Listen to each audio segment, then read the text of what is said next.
अस्सलाम वालेकुम, क्या हाल है। आई होप कि आप लोग बिल्कुल ठीक ठाक होंगे। ठीक ठाक तो हम भी बिल्कुल ठीक ठाक ही हैं, लेकिन जो आजकल है ना, गर्मी का प्रेशर इतना बढ़ गया। बच्चों को मैंने सुबह सुबह जान छुड़ाने के लिए फ़्रेंच फ्राइज़ ही बना दिए, क्योंकि जब से ये मैदे वाले फ़्रेंच फ्राइज़ मैं बनाने लगी हूँ, कसम मुझे तो एक देखकर भी इतने अच्छे लगने लगे हैं।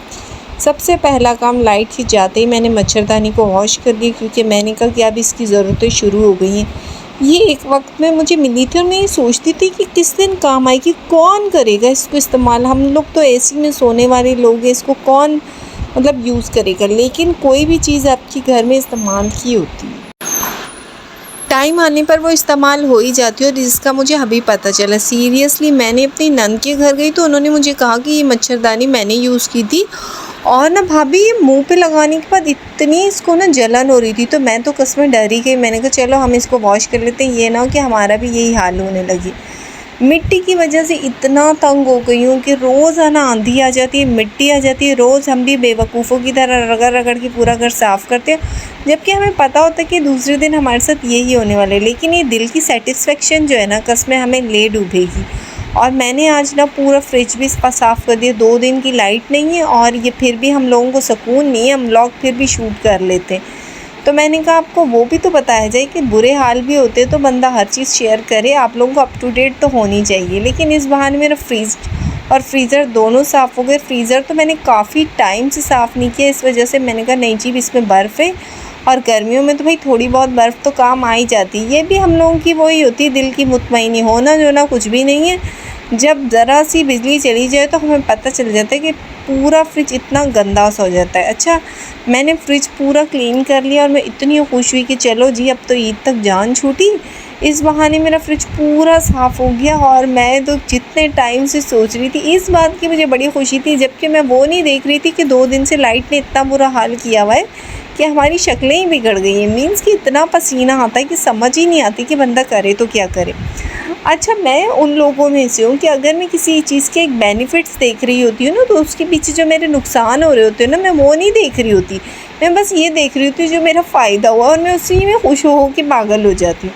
अच्छा, मुझे ना सबसे अच्छा इन फ्रिज में ये बात लगती है कि जब इनके शीशे वगैरह धो लो तो ये इतने क्लीन्स लगते हैं, इतने साफ़ सुथरे लगते हैं। लेकिन सीरियसली, इस पर ज़रा सी भी आप कोई चीज़ लगाएं तो ये इतना गंद फैलता है ना कि मैं उस चीज़ से भी बड़ी परेशान होती हूँ। तो मैं हमेशा कहती हूँ कि बस सब्र शुक्र जो एक चीज़ है ना, वो बड़ी आपको मुतमईन रखती है। तो शायद मेरे हैप्पी रहने की वजह ये है कि मैं अपनी चीज़ों में इतनी खुश रहती हूँ और इतनी मगन रहती हूँ। और मैं तो उन लोगों में से हूँ कि मैं कहती हूँ जो चीज़ मेरे पास है तो सीरियसली किसी के पास भी नहीं होगी, और मेरे से मतलब हैप्पी डैप्पी कोई होगा भी नहीं। अच्छा, ये वो शैतान बच्चे जो सारी रात हमें जगाते हैं और दिन भर इन्हें इतने मज़े की नींद आती है ना कि मुझे समझ नहीं आती इनको नींदें आती कहाँ से। अच्छा, दोपहर के बाद शाम में इतना हसीन मौसम हो गया। मैंने कहा वाह, आज तो मैंने घर भी साफ़ कर लिया, इतनी सफाइयाँ कर ली, और मौसम भी देखो। आज तो मैं मज़े से अपने दिन को एंजॉय करूँगी, शाम में खूब सारी चीज़ें बनाऊँगी। और जब मौसम अच्छा हो ना, ये बच्चे भी सारे निकल आते हैं जो सारा सारा दिन हमें दिखने वाले नहीं होते। अच्छा, मैं बड़ी मन ही मन हैप्पी हो रही हूँ और मैं किचन से निकल निकल के आसमान को देख रही हूँ। मैंने कहा वाह, आज तो इतना अच्छा हो रहा है सब कुछ। आज मैं कुछ अच्छी सी डिशेस बनाऊँगी और मौसम को बड़ा एंजॉय करूँगी, और मैं उसी हैप्पी में थी।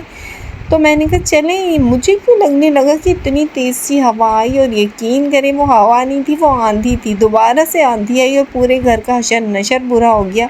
और कसमें, हम तो जब ऐसी मिट्टियाँ देखते हैं ना, तो हमें हमारी खुशियाँ तो भूल जाती हैं, हमें ये टेंशनें लग जाती हैं कि अब ये घरों को कौन समेटेगा। अच्छा, सालार को आजकल क्रिकेट का बड़ा क्रेज़ हुआ है। पहले मैं ये कहती थी कि इसका वेट कैसे लूज़ हो गया, लेकिन वक्त के साथ एक चीज़ समझ आने लगी कि हर चीज़ की एक उम्र और टाइम होती है। आप दूसरों के बच्चे देख देख के फॉलो मत किया करेंगे, हमारे बच्चे भी परफेक्ट वैसे हो जाए, लेकिन वो उस वक्त में आकर उनके भी शौक़ ऐसे ही हो जाते हैं।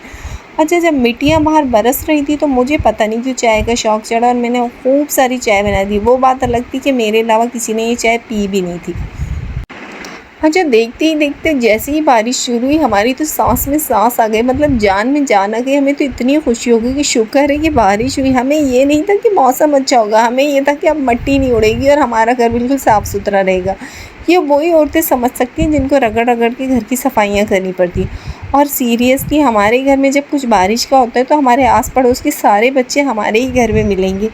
फिर हम ऐसा करते हैं कि इनसे कहते हैं कि चलो अब सफाइयाँ भी तुम करो, क्योंकि जब मिट्टी ज़्यादा हो जाती है तो हमारी स्मार्टनेस का शायद राज ही यही है कि हमने रगड़ रगड़ के सारे घर को क्लीन करना होता है। और ये वो पानी है जो मेरे सर पर लगा था और जिसका मैं हमेशा कहती हूँ कि इसकी वजह से मुझे सारा दिन वाइपर लगाने पड़ते हैं जब बारिश होती है। अच्छा, बारिश कम थी, मिट्टी ज़्यादा थी। अच्छा, फिर 1 बाय 1 सबने घर की सफाइयाँ की, फिर भी प्रॉपर पानी जब तक नहीं निकलता जब तक कोई फुल टाइम एक्सपीरियंस वाला बंदा ना लगाए वाइपर। अच्छा, उसके बाद हमें शौक़ चढ़ा कि चलो हम और कुछ नहीं तो पॉपकॉर्न तो कर सकते हैं ना। अच्छा, ये सारी लाइट्स सोलर पे चल जाती हैं, लेकिन रात के बाद फिर हम अंधेरी दुनिया में चले जाते हैं, तो इसीलिए मुझे सारा व्लॉग ना दिन में शूट करना पड़ जाता है आजकल। अच्छा, पॉपकॉर्न और चाय का कॉम्बिनेशन मुझे इतना अच्छा लगता है ना। और अब ये मच्छरदानी है जो मैं आपसे बता रही हूँ ना कि मैं यूज़ कर रही हूँ फुल टाइम। फिर हमने अपनी जो है ना उससे मदद से ना अपनी जो है प्रॉपर जगहें तैयार कर ली थी, क्योंकि मच्छर और गर्मी इतनी ज़्यादा थी। चलो, हमने कहा और कोई नहीं तो हम अब वो देसी वक्त इंजॉय करें जो एक वक्त में मैं मिस करती थी ना, कि ऐसा माहौल हो और ऐसा कैसा होता था हमारा बचपन। अच्छा, ये वो बच्चे होते हैं ना जो खुद सोते ना किसी को सोने देते, और इनके बाबा ऊपर थे, इन्होंने इतने ऊपर नीचे के चक्कर काटे, और ये हमारी सब क्या ऐसा लग रहा था कि हमने प्रॉपर तरीके से देसी लोग को हमने फॉलो किया। अच्छा, फिर सबसे बड़ा काम होता है जब लाइटें ना हो तो हम दूध को किस तरह से फ्रीज़ करें। फिर हम जी कर लेते पुरानी टेक्निक्स जो हमारी अम्मा अब्बा करते थे पुराने वक्तों में। मैंने बॉटल में दूध भरा और मैंने कहा चलो जी कूलर में मैंने बल्ब डाल दिए, मैं इसी में डाल देती हूँ और ये सुबह तक बिल्कुल सही चलेगा। अच्छा, मेरे चैनल पे नए हैं तो लाइक एंड सब्सक्राइब कर दीजिए। वैसे मुझे कहने की ज़रूरत नहीं है, आई थिंक आप कर ही लेते होंगे। अल्लाह हाफ़िज़।